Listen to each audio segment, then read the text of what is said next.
All right. Well, thank you. And again, welcome everyone to this certification special, or as I like to call it, how I learned to stop worrying and love the exam process, because it is a process and it's a bit of a game, and you need to learn how to play it. And that's what we're going to talk about today. So before we get into all of that, let's talk a little bit about who I am and why perhaps I might be the right person to talk about this. My name is Joseph White, and I'm a senior mentor with Cybrary and a community manager. I have over 25 years experience in IT and IT systems management, 8 years in security management. I am currently the operations manager for a small company called Toolwire out of Pleasanton, California. And what got me into security was helping write and develop labs for a number of higher education institutions, labs that were based on their cybersecurity curriculum. They needed some hands-on exercises to go, lots of complicated hands-on exercises for both blue team and red team. And I got sort of hooked on the red team stuff quite a bit. Love blue team stuff too, not saying anything negative, but just the red team stuff really kind of hooked me. I am currently a CISSP and a certified ethical hacker. I am no longer currently a CCNA and CCNP. Those are Cisco designations, but I have years of Cisco experience and understand that technology quite well. And I was also, and still am, a Microsoft certified systems engineer. I was also a Microsoft certified trainer at one point. So that's kind of fun. More importantly, I am a hiring manager. So, and I've done that for many, many years. Oftentimes what this is about is, resumes and getting a job and so forth. But part of getting a job these days, whether you like it or not, is obtaining certification. And so hopefully we're going to go through and understand a little bit about the certification process. So in the spirit of certification, let's start with a quiz. That's right out the gate. You guys can go ahead and put this in the chat there. This won't be viewable to folks watching the recording, but in any case, what is certification? And I put some thought into this question and these answers because this is just as ridiculous as an actual question might be. Okay. Is it A, proof that you passed an exam? Is it B, a means of getting work? Is it C, validation of your work experience? Or D, a fair assessment of your job skills? And I am looking for the most correct answer. What is the most correct answer? A, B, C, or D? Everybody's putting their votes in. Love to see it. And this may shock you, but the actual answer to the question is C. Certification is at its root, at its most correct, the most correct answer to the question is, it is a validation of work experience. Now, the key to D was the fair assessment of your job skills. In no universe is certification a fair assessment of your job skills. It is not even remotely that, but it does attempt to be a validation of your work experience. Is it proof that you passed an exam? Well, yeah, sure, but that's not the most correct answer. And it doesn't speak to the spirit of what certification is. And that's going to be very critical as we get into this presentation. Is it a means of getting work? Absolutely. It can help open doors. It can certainly reduce friction. That's more of what it does. It just reduces friction. But that is not the most, that is not the soul, the core of what certification is. What it is what it's supposed to be. What vendors who create these certification exams are telling employers is that this certification validates your work experience, and you should be hired because you have this certification and thus are qualified to do the job.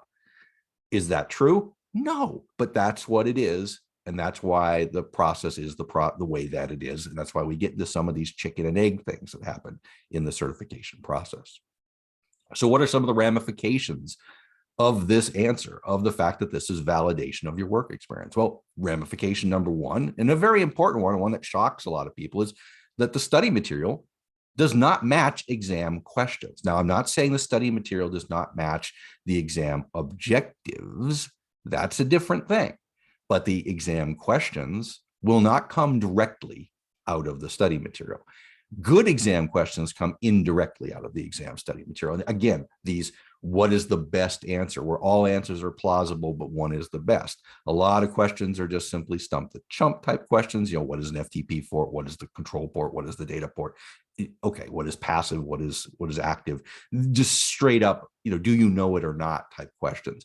But then there's more subtle questions like Bill is behind a firewall and he can't connect to the FTP server, and you're supposed to understand, oh, right, because in the output shown in the question, Bill is using an active connection. He needs to switch it to passive, so it will go through the firewall. That kind of thing. So those sort of questions that show, do you have some experience? And you're likely not going to find study material that says anything like that. You're just going to get, oh, this is FTP. These are the ports it uses, right? So the study material will match the exam objectives, but will not map to the questions. This is a lot different than when we were in school, right? In school, we are given books to read, and the questions come pretty much verbatim out of that. Did you read the book? Do you know the answer to the question? There's no trick. If you did your homework and studied the material, your chances of passing the test are good. With certification, that's not quite how it works, but we can still find a way through this. So what that means is you're going to need to find multiple sources of study material, multiple different video vendors, different books, different modalities, video, writing, reading, watching, listening, all these different modalities help implant the material into your brain. And so the more modalities you use, the better. The more sources you use, the better. To a point, you can overdo it. I'm not saying you need 20 different books and 40 different videos. That's way too much, and nobody has time for that. But certainly go through maybe at least 2 video courses, at least 1 decent book, and do as many labs as you can. And that gets to the third bullet point here: make it real. In other words, don't just read about spanning tree protocol. Go get Packet Tracer and deploy it and learn how it actually works, because that's going to make the stuff you're studying stick to your brain. It's going to be a real something that you actually understand, as opposed to something you just memorize some facts about. Too many people get certifications and feel that they have imposter syndrome, because they do, because they are. All they did was memorize a bunch of questions and answers and got through a test. Don't let that happen to you. Use the labs that you can find, build your own home lab, do whatever it takes to make that certification material that you're studying real. Make it tangible. Get your hands dirty. Very important. It does increase the amount of time to study for a test. And at the end of the day, if you don't, can you still pass the test? Yes, you will pass the test, probably even without making it real, but you won't feel you're competent to do the job. And that's ultimately what we want you to be able to do. So take this opportunity to make it real. And lastly, you got to learn to play the game, right? What's the game? What are we talking about? Well, the game is that you need to have job experience before you get certified, and yet you need a certification before anyone will hire you to give you job experience. That's the game. So chances are you're probably going to get certified before you get a job, even though the job is hiring you because the certification says you know how to do it. So where are you going to get that work experience, quote unquote? Well, you're not going to get any work experience, but where can you get hands-on experience? Labs, home labs, challenges online. Make that material as real as you can, so that the person who's interviewing you knows you actually know what you're talking about. All right. So that's the ramification of it being a validation of your work experience. All right. So where do they get test questions? Where do these horrible things come from? Well, oftentimes experts, and I put that in quotes not to be negative towards experts, but I question sometimes the validity of some of these questions. So I question the experts, but experts are invited. Typical folks who have if you have your CISSP, you might have even been invited to create test questions for the CISSP. In fact, you can get continuing educational units or continuing professional education, CPEs, that you need to maintain your certification if you don't want to take that test again. If you want to take the test again, you don't have to do anything. But if you don't, then and in creating test questions for ISC squared is a good, it can earn you CPEs. So they invite your fellow certified professionals will be a source of those questions. I can tell you from experience, it is hard to produce good questions. They're hard to write. They are very, very difficult to write. They're difficult for the testing agencies to create, and they're even more difficult for the certification industry to create study material, because they can't give you questions that are exactly like the exam, but they want to give you questions that are so close, really close. They want to get as close as they can without actually giving you test questions. And we'll get into that a little bit later on as well. So what do we have to do, right? If experts are the ones producing these questions, and it's hard to produce these questions, can we get kind of an edge about these questions? Can we get an advantage? And actually, we can, by thinking about, when a question comes up, what is the purpose of this question? Is it just trying to figure out if I know the definition of something? Are they trying to determine if I've actually done this in the real world? In other words, reverse engineer the question, deconstruct it. That's going to help you on test day. If you do this during the study portion, during the workout, the prep portion of getting certified, right? You're building up to test day, right? You should train like an athlete. We'll talk about that a little bit more later on, but you're building up and building up and building up and getting stronger and running faster. You're doing lots of questions and answers. You're making it real in the labs. And as you get these questions, start to do one more thing as part of your routine, and that is pick apart the question. What is the purpose of the question? Why did they ask this question? What are they really trying to get to? I know it sounds hard, but actually it will become more intuitive as you do it. And then on test day, when you get a question that you've never seen before, you're going to have an advantage, because it'll help you figure out what was that expert trying to get across. Are they just trying to figure if I know the definition of a word? Do they trying to figure, have I done this in the real world? Have I ever actually looked at that screen? Sometimes the questions are as silly as, which radio button do you push? But you'd know if you deployed the thing. I mean, Cisco's infamous for this, right? On their wireless, in their wireless exam, or the portion of the exam that's wireless, it's just nothing but where on the screen do you push the button or put the checkbox. I mean, it's awful. But what is the purpose of the question? Did you ever actually deploy wireless? Have you ever seen this screen before? Because if you had, you should know that is the checkbox. Not always as fair as that, but that's the way it goes. So think like hackers, think like security experts, and reverse engineer and deconstruct questions is going to give you an edge, right? So just want to highlight that again. These are your weapons. These are the tools you will use to beat the exam, by understanding the purpose of the question and reverse engineering, deconstructing these questions. All right. So how do we fail an exam, right? I want to tell you the way that people fail. I know this because I talk with many students who have failed, and they have a lot of things in common. Now, this is a little bit of an exaggeration of the things that they have in common, but it's not entirely wrong, right? So the first way to fail is to use only one source of study. Be sure to just read one book, preferably an exam cram or something really short, because who has time for all that reading, right? Or just watch a video. In fact, better yet, just play the video in the background while you're playing a game, because and I know that will just sink into your brain and you'll be ready for test day. So absolutely, watch a video. Only watch it once. Would you just simply, who has time to watch a video twice? And besides which, you've already absorbed all the material. You're like a sponge, right? You can only take so much in. So just watch that video one time. Don't take any notes, by the way. Don't take any notes at all. You don't need that. You are way too smart for that.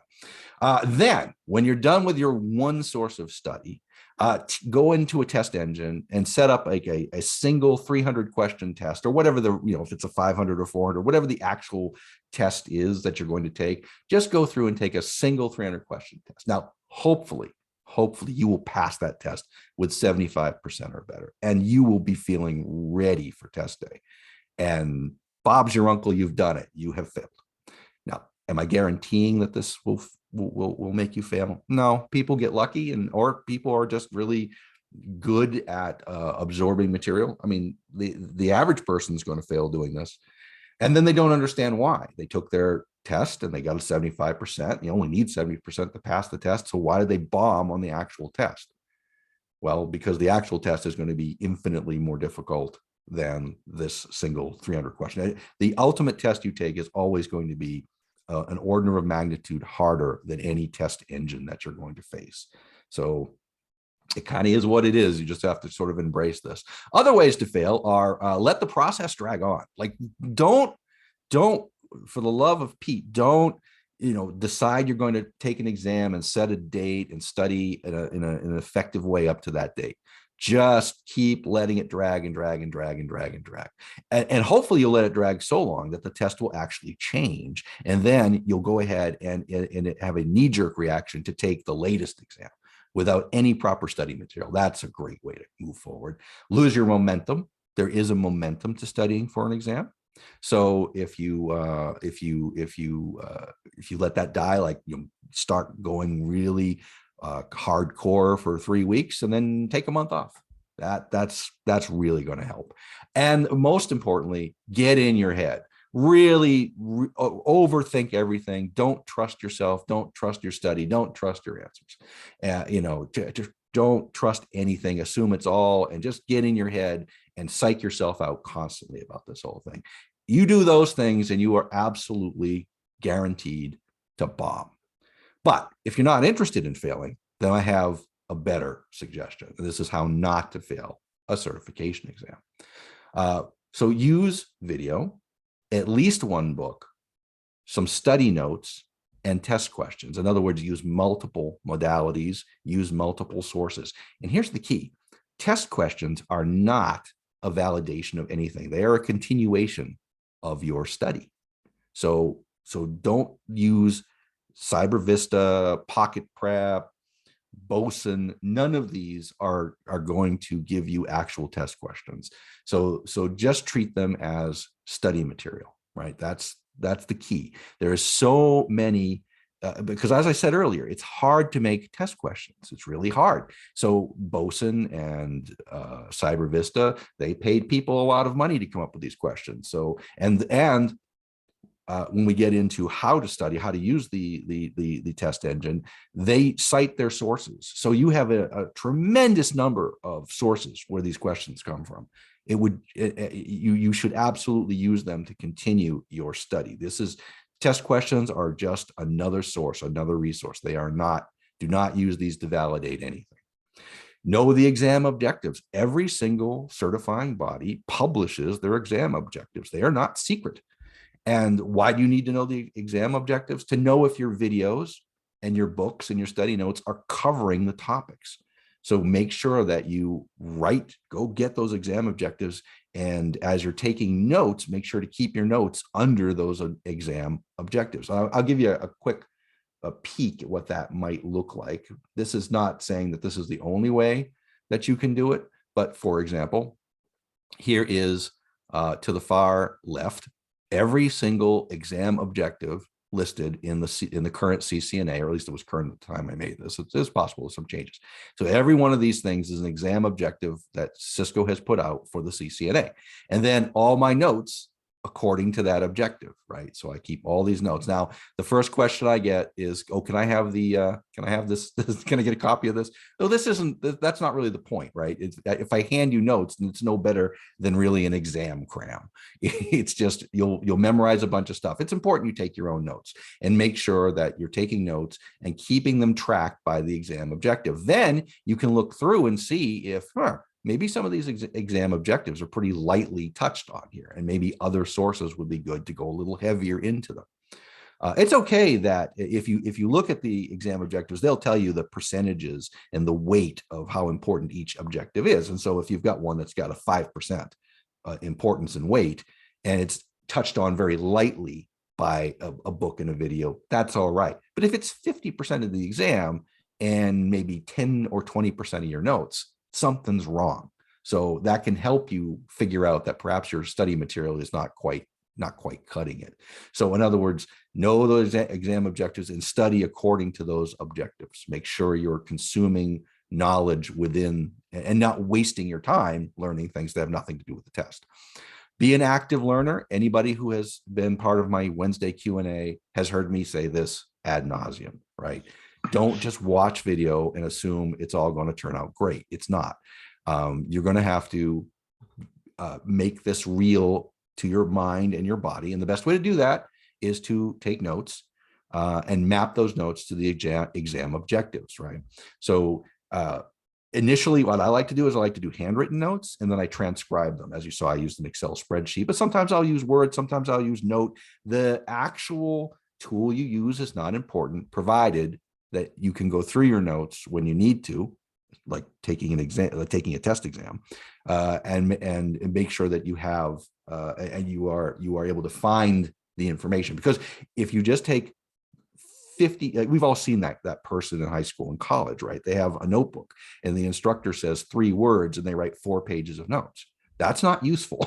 That's it. They're not going to be able to use those notes to get back to what the instructor originally said. So you don't have to write every word now, but these are just things that will help you remember what the topic was and what the subject was and what it was that they were trying to get across. So be an active learner. Stop the video, take notes, start the video again, rewind it if you didn't understand it. If you really have no idea what they're talking about, stop the video, and Google is your friend. Go Google it. Go research that term or that topic. And so because it's not going to get more real as it gets stale. So when the knowledge is imparted to you fresh, take that opportunity to stop and really understand what it is they're trying to teach. If they're trying to teach spanning tree, stop, watch it again, take some notes, even speak out loud like I am right now. Record yourself describing what spanning tree is and listen to it. Does it make sense? Do you actually know what you're talking about? Because if you don't, then don't move on. Stay on that topic until you've got it, you've made it real. You've got it in your head. At the very least, you understand what it is. Ideally, you've also deployed it. That's not going to work for everything. If you're studying for an exam, that's a piece of software that costs $50,000, and you're not going to get your hands on that software. Well, oh well, you're going to be at a disadvantage. Then you're not going to be able to make it real. But for the most part, you can almost always get some piece of software for a limited amount of time to be able to actually learn how to use it, evaluate it, call the company. Hey, I would like to evaluate that firewall. 9 times out of 10, they'll give you a 30-day trial or a 45-day trial or a 15-day trial. So you can get your hands on what it is you're learning about. Read How I Passed articles. That's not what they're always called, but that's how I search for it, for tips on good study material. Believe it or not, things like, let's face it, Twitter and Reddit are just garbage places, but you can find good information there on how people pass these exams, especially with Reddit. I passed the test. These are the study materials I used. If you go through enough of that material, you're going to cull it down to a very small list of common material that people are good with. You're not going to find the Holy Grail. It doesn't exist. And certain books speak to different people differently. I've read books that folks recommended that I thought were terrible. They didn't work for me. And I've had books that people said were terrible that really helped me understand the material. So there's no magic trick, but don't start at zero. Go out and find out what people are currently using. And timing, even though that's not a bullet point here, timing's kind of important too. You want to make sure you take the test after it's been around a while, right? And that's what these How I Passed articles can help with. You never, unless you're really brave or you don't care about the result, you never really want to take a test that's just been released, right? There's no good study material for it. There's nobody's taken it. It definitely is going to reduce your chances greatly. So, if you know of an exam you're interested in, let's say CCNA, and you know it's going to be revised in, say, 6 months, then plan at the 5-month mark to take that test, or the 4-month or the 3-month plan, be smart and take your exam before it changes, right? When you have the most amount of study material available, when you have the most number of people who have passed this test, just play the game. As we noted earlier, play the game. Don't put yourself at a disadvantage if you don't have to. Make it real with labs and exercises. We all know what that is, right? We've talked about that. In other words, stop and really understand what it is you're deploying or studying. If you're studying FTP, build an FTP server. I know that sounds a little extreme, but why wouldn't you? Because that is really the point of what you're trying to become certified for. Unless the topic of what you're studying is, like, let's say you're studying security, but they want you to know ports and protocols. No, then I don't expect you to spend a lot of time deploying web servers and FTP servers and mail servers. They're complex and they take time to learn, and they can actually take away from your study time. But on the other side of that coin, if you do deploy them and lock them down, you do learn some very valuable things, and you do learn some skills that an employer would be interested in. So the key, though, is just make it real with labs and exercises. I say exercises because you can do a lot of things on your own home computer, on your own laptop. You can build your own lab environment, or you can go online and find capture the flags. You can go online and find challenges for the blue team folks. There's Boss of the Sock. You can go download that and dump that into Splunk and do those challenges. There's blue team exercises, red team exercises, a lot of material out there, tremendous amount. You know, I came up when there was no material. I came up trying to become Novella certified when there was nothing, you know, barely even a book that you could read. I mean, it's amazing today, the vast amount of material that is available for folks. And then the last and really very important topic is to time box. Make sure that you have a goal in mind, a date and time you're going to take this exam, because as we learned earlier in How to Fail, just letting things drag on will ensure you'll get in your head, you'll make the test bigger than it is. You know, it's better to take the test, fail, take the test again and pass than it is to drag it out for 9 months and fail. That's just awful. I mean, at some point, rip the Band-Aid off. And we'll talk a little bit about a better mindset for that, like training. I call it training like an athlete, how an athlete trains. And most important of all, the real key to everything, if you want to pass, is, yes, that is our most beloved Alaskan governor. Drill, baby, drill.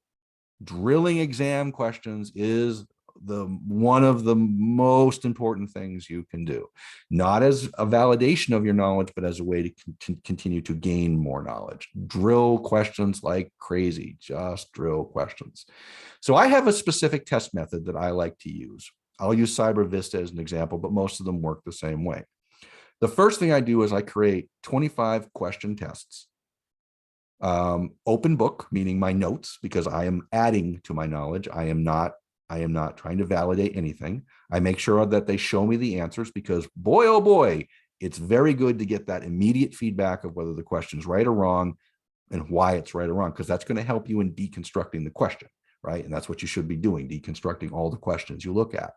One domain only. I go through the entire domain. I consume all the questions in each domain until I am passing at 95% or better. And then I move on to the next domain. So if there's 8 domains, I do this, I go through this process, 25 question tests. I consume every single question.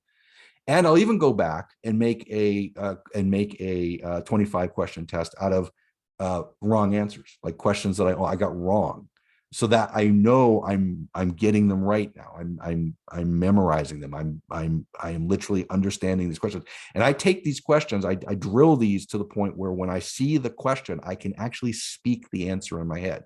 I'm not looking for A, B, C, or D. I'm looking for the actual answer, the actual words. That's when you know you've got that question down and you've put that knowledge in your head. Once I have gone through all the domains using 25 question tests, and I'll do 4 or 5 of these tests a day, maybe more if I'm really in study mode, then I start doing 50 question closed book tests. I do still show the answers, but I don't get to use my notes. Here, I'm finding out if I am remembering, if this stuff is sticking. And again, I will do these until I'm passing at 95% or better. And then sometimes if I have enough wrong answers, I'll even do a 50 question test, closed book, across all domains of wrong answers only. Am I finally getting these right? Am I passing that at 95? And here's the key: passing at 95% or better. Don't pass. You are not passing. And as far as I'm concerned, you are not passing these tests at 70% or at 80 or even at 90, 95 or better. You need to be blowing these questions away. And you can do this across more than one test engine, by the way. You can do the same process. You can go through CyberVista and then go through Pocket Prep and then come back to CyberVista and take a couple of 50 question tests. Now, why am I taking 25 question tests and 50 question tests? Because it's exhausting. because it is hard to do to go through this process and to learn this material. It's mentally hard, and 300 questions is just daunting. You can't sit there for hours and hours every day. You will not gain momentum. You will actually lose momentum. So I have found that this is the sweet spot for me. Might not be the sweet spot for you. Maybe 20 questions is better for you. Maybe 30 questions in closed book. That's okay. This isn't about following this, except for the 95 or better. Follow that to the letter. But this is about following this to the letter. It's okay if you want to find out what works for you. But the key is smaller tests, open book, larger tests, closed book. And at no time, by the way, do you actually take a 300 question test. Why? Because at no time do you train for a marathon by running a marathon. You train for a marathon by running shorter runs, sprints, hills. You're building up your endurance. You don't want to go out and run a marathon. You'll blow away all that work you've put into it. You will have spent it on a training exercise. And that's what test day is. Test day is the run. Everything else is the training up to the run, right? So train like an athlete. Expect some setbacks. Sometimes you're going to find that you just aren't remembering a question. Oh, well, you know what? You're going to get some wrong on the test too. Don't let it demotivate you. Less can be more. As I said, smaller tests more often are more powerful than larger tests more seldomly. It's a marathon, not a race. You're looking to be consistently engaged in this process until test day. You're training for the event. You're getting ready for the fight. A fighter doesn't train for a fight by getting into the ring and beating the ever-living crap out of somebody or letting them beat the ever-living crap out of him. That's not how you win. He trains by hitting a heavy bag. He trains by hitting a speed bag. He trains by doing lots of cardio. Yes, he will get in and he will spar, but sparring isn't fighting, right? You don't fight. Fight is on fight day and test is on test day. Everything else is training. At some point, you're just ready. And I don't know how to tell you when that point is, but you'll know. You'll know. You'll feel it. You'll be like, I can't. And you'll know because you'll look at a question and the answer will just pop in your head. Just like a flashcard, like you'll look at the question and the answer will pop in your head. And every question you take, it's like that. It's like, oh, you have creamed this test engine, and you do the other test engine. It's the same thing, and you're just like, I can't drill anymore. Then you're ready. Go take the test, and hopefully, if you've got your test date already scheduled, then you've done all this training, and you're at that point, right at that perfect time to go fight the fight or run the run. Right? Trust your training. And trust your answers. When you're in the test, trust your training. You have put thousands of test questions into your head. You have studied the objectives and made sure that everything you studied mapped to those objectives perfectly. Trust your training. And here's a dirty trick. Sometimes you're going to find test questions that make no sense or aren't even related to what you've studied. Where's this test question coming from? Guess what? They do that on purpose. And we're going to talk about why in just a bit, but that is done intentionally. So if you get a question that seems absurd, it's probably absurd and you're probably meant to get it wrong. So don't worry about it. That doesn't mean that you should treat every question like that. But obviously, if you're getting a question that just seems so out of the blue or weird, it might be there for a particular purpose. And actually, it's there to catch a cheater. And we'll go into that in a little bit. So trust your answers. Don't get psyched out. Okay. Trust your answers. Don't get psyched out. That's really important. Kelly Handerhan drills this into CISSP folks, right? You don't get in your head. This is not that impossible of an exam. Study the right material, rest, train, go get into the ring and do your best. And don't worry about it. Trust your training, trust your answers. All right. Let's talk about boot camps. Boot camps. We all seen them, right? Hey, you want to be a CISSP? Just lay your money down. All right. So boot camps have positives and negatives, right? It's not all negative. I bet you were betting I was just going to crap on boot camps. I'm not going to. But the negative is that they cost a lot of money, thousands of dollars. They're very fast paced. They may or may not cover all the material, but even if they did, you're going to move through that material so fast. Basically, it's a week. Most of these places is 5 days, right? And then that's it.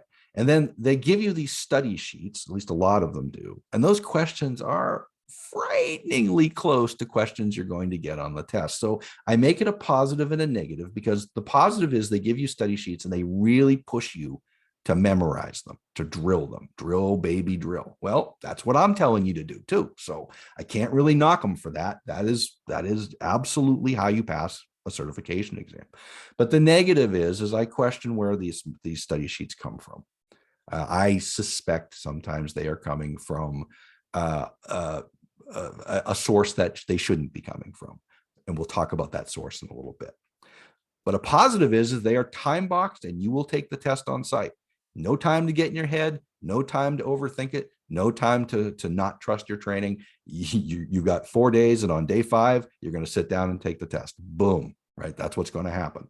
So positive is motivation. If you've paid thousands of dollars, you're going to be very motivated to put your work aside, to put your relationship aside, to put your family aside. And for those days, you are focused on this objective. Well, that's actually great. If you can do that on your own, though, you don't have to pay thousands of dollars to do it. But some people need, there's a organization called the Church of the Subgenius. It's kind of a fake cult. It's kind of funny if you look it up, Church of the Subgenius. And one of their mantras is, you will pay to know what you think. Boy, if that isn't true. Some people will definitely, they just have to pay to know what they think. They have to pay to feel they're getting some benefit, even though they could get this benefit with sources that are free or even sources that are low cost. They don't feel that that low cost source is worth anything. So it motivates them to pay that money. Fine.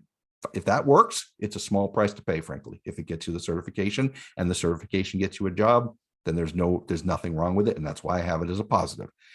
And another plus is instructor insights. Now, yes, video instructors can give you the same insights, and people who do YouTube videos can give you those same insights. But ostensibly, these boot camps are hiring people who have gone through this test process multiple times and have some real good insights as to where you should focus your study and what you don't need to worry about so much. And that is valuable. And that saves you time, and time is money. And therefore, in some way, that's what you're paying for at these boot camps. So a good boot camp, you have an instructor that's going to really do the wink, wink, nod, nod about certain topics so that you really focus on them. They're going to, it's going to be expensive enough to motivate you. It's going to be a limited amount of time that you can dedicate to this purpose, and they're going to have good study sheets. So no, I'm not saying boot camps are bad. I'm actually even saying at some level they're good, but know what you're getting into, know what you're buying. But here is one piece of it that is negative, and it's that fast-paced piece. You won't have time to make it real. So these are not ideal for folks that don't want to just get the cert, but also want to get the skill. If your goal, and it should be your goal, is to actually have the skill as well as the knowledge, then boot camps are bad because you won't get it. Yeah, they'll have labs and they'll have things, but you know what? All those labs you're going to end up having to do at the end of the night, at the end of the day when you're drained. Right? They'll just let you do it at some sort of an online thing, and you'll do the lab and you'll be exhausted and you won't really be able to make it real. So that is one of the negatives of the boot camps. There's just no way to make it real, but it for a lot of people, it works and it gets them the cert they need. So I just wanted to put that out there. Now let's focus on those study sheets for a moment, shall we? Because we need to talk about, the elephant in the room, the elephant in the room of certification. And what is that elephant? Well, of course, it's this. Yeah, those are brains, and they're at the dump. Brain dump. Yes, it's a brain dump. I'm sorry. Yes, brain dumps. So what are brain dumps? Brain dumps are ostensibly real test questions, actual questions from the test, stolen from the test. So I have that as a negative. You might think it's a positive, but actually it is problematic. It is always considered cheating. So if you get caught, you could lose your cert. I'm not saying you will lose your cert. I'm saying you could lose your cert. And let's talk about how you get caught. Well, you buy a brain dump from a brain dump vendor, and you use your credit card and your email address. And then that vendor gets shut down by Microsoft, and all of their client base gets sent to Microsoft. And at some point, somebody goes through and finds your email and your credit card and realizes you bought an Azure test, and you pass that exam, and they go look at your exam and they go, well, you know what? There's about 4 questions here that were designed to catch cheaters, and you got all 4 of them right. So, you know, by all accounts, you used a brain dump and you should have your cert revoked. So that does happen. It's rare, but it does happen. There are ways around it. You can think those through for yourself. For example, do you have to buy it with your own email and your own credit card? Probably not. Do we all have friends, girlfriends, and other people that we could use to get this material if we were that desperate to get it? Probably. Could we find this material online if we looked hard enough? Sure could. The other negative thing about this is that these will always cause you more stress. When you look at the questions, even if they are real, they'll make you think you studied all the wrong material, which, by the way, that's what tests do too. The actual test will make you feel like you didn't study the right material. So they cause a lot of stress and they make you think you just wasted all your time, and you didn't. I promise you didn't. But can they still have any value? Is there any value in brain dumps? Well, yeah, they can be a good source of debate and learning. And what I mean by that is one time on the Slack channel, a student was posting questions, and he was trying to post them as if, you know, hey, I'm in a class and my teacher is giving me these questions, but it was very obvious that these were coming from a brain dump and no teacher had given him anything. And he was just trying to validate if these were good questions for studying. So it was very obvious what he was doing. He wasn't fooling anybody, but it really was an engaging session. We started to talk about these questions, and we started to deconstruct these questions and start to try to understand the motivation behind the question and the motivation behind the answers. And people that were part of this session, which was just an impromptu thing in Slack, we spent days doing independent research and coming back and talking about those questions and why this, and having debate about, no, that can't be it, because look, according to Cisco, this, and according to, and it was really good. It was really fun. And so it wasn't a terrible thing at all. It turned into a really good source of debate and learning. So if you find brain dumps, let's say you stumble, you know, you're just walking innocently down the street and suddenly a nefarious person shoves a brain dump in your hand and runs away, and you can't even let go because he put glue on it. And so accidentally your eyes see the questions. That's how it's going to happen, exactly like that. So accidentally your eyes see all the questions. You know, have you destroyed your chances of passing the test? No, but just take the answers with a grain of salt. Just look at the questions and deconstruct them the way you would any other question. And if you happen to see questions that are frighteningly similar to that, well, maybe you got a slight advantage. Maybe you didn't. It just really, really depends. My finding is very seldom are brain dumps very straightforward in terms of here's a question and here's a bunch of answers and here's the most right answer. It almost always generates debate. It almost always makes you think, wait a minute, that's not what I, so my advice is go with your gut. Even if it's not the question, you're not answering the brain dump the way that the brain dump vendor answered it, go with your gut. Because even if you get it wrong, that might be okay, because that some of these brain dump questions are there, some of these questions that are on the test are there intentionally to catch brain dump vendors. They're landmines. And so getting a landmine wrong is not a bad thing on your test. So don't let it freak you out. All right. So I believe that is everything I have for this presentation. I want to thank everybody for watching. And we're going to stop the recording now so we can go into a Q&A session if anyone has questions. And this recording will be made available shortly. So again, thank you, everyone. And I hope this was helpful. Hey, I have a question.